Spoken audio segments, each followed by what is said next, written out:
Mga pahayag na nagbibigay ng patunay at posibilidad.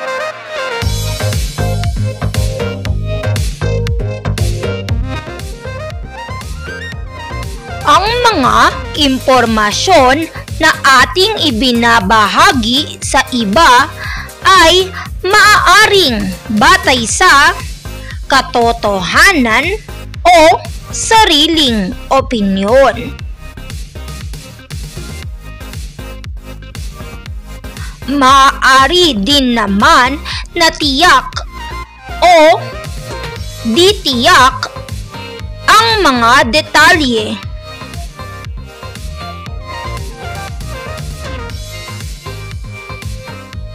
Ang mga detalye ay maaaring mayroong ebidensya o batay lamang sa sariling obserbasyon.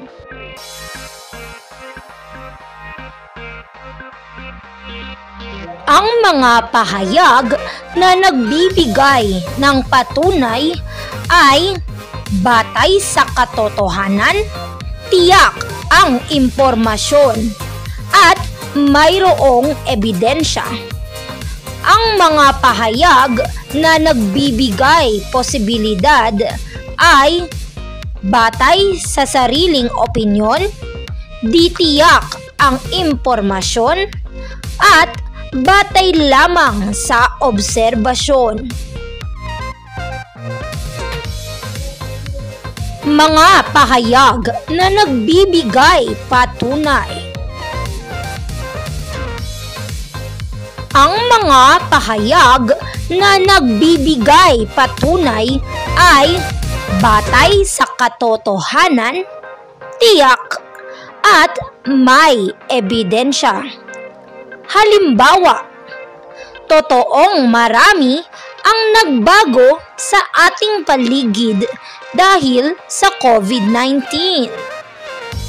Ano ang mga ebidensyang magbibigay ng patunay? Maraming establishmento ang nagsara. Marami ang nawalan ng negosyo at trabaho. Naging protocol ang social distancing. At naging required ang pagsusuot ng face mask. Isa pang halimbawa, tunay na walang mabuting maidudulot ang paggamit ng iligal na droga. Ano ang mga ebidensyang magbibigay ng patunay? Ang mga taong gumagamit ng iligal na droga ay nawawalan ng direksyon ang buhay. Nawawalan ng kontrol sa sarili. Nawawalan ng konsensya at nakakagawa ng mga krimen at immoral na bagay. At nawawalan ng buhay.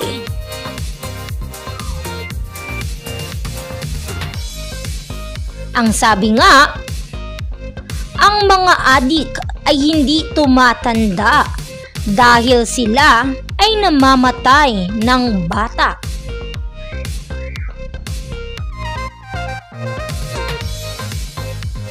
Sa pagbibigay ng patunay, gumagamit tayo ng mga salitang tunay, talagang, sadyang, at totoo. Mga halimbawa. Una, tunay na napakahirap maging isang OFW lalo sa mga panahon na nais mong makasama ang iyong pamilya. Pangalawa, talagang magiging madali ang isang gawain kapag nagtutulungan ang lahat. Pangatlo, sadyang napakamaparaan nating mga Pilipino sa paggawa ng mga solusyon sa ating problema. Pang-apat, totoong mayroon pa ring mabubuting tao sa mundo.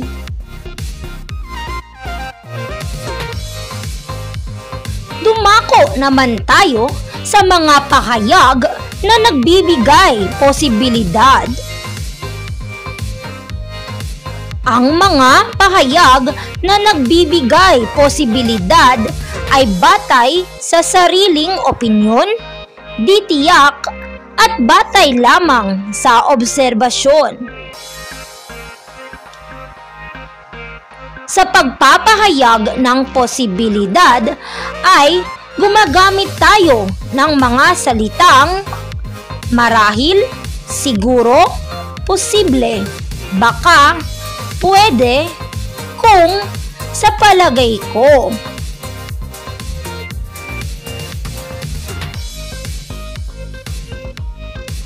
Mga halimbawa: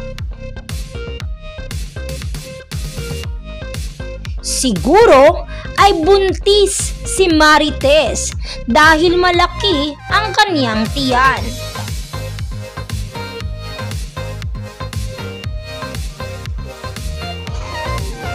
Marahil ay makakakuha siya ng mataas na grado kung magpapasa siya ng projects.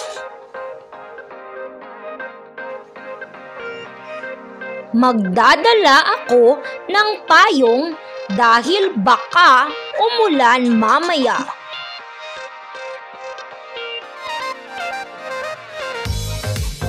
Posible din akong umasenso sa buhay basta magsikap lamang ako.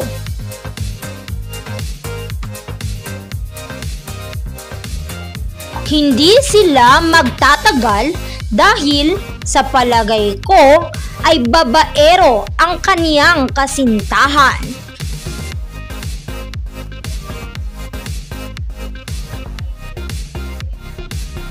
Tandaan, ang mga pahayag na nagbibigay patunay ay batay sa katotohanan, tiyak ang impormasyon at may ebidensya. Samantalang, ang mga pahayag na nagbibigay posibilidad ay batay sa sariling opinyon, di tiyak ang impormasyon at batay lamang sa obserbasyon.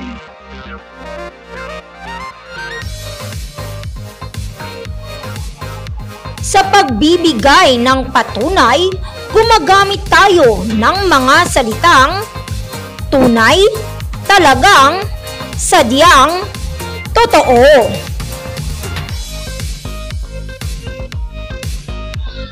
Sa pagpapahayag ng posibilidad ay gumagamit tayo ng mga salitang marahil, siguro, posible, baka, pwede, kung, sa palagay ko.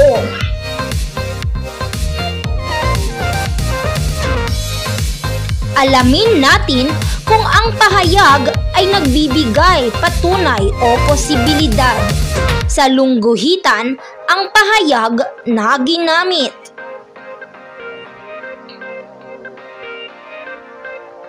Una, tunay na nakakaawa ang mga biktima ng matinding sakuna. Ito ba ay pahayag na nagpapakita ng patunay o posibilidad? Ito ay nagpapakita ng patunay at ang salitang ginamit ay tunay.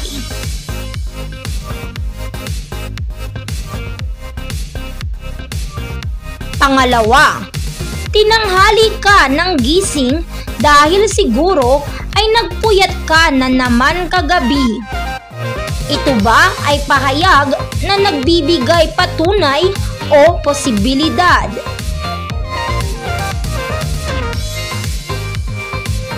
Posibilidad. At ang salitang ginamit ay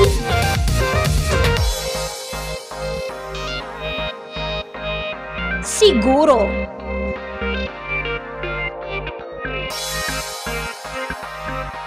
Tandaan,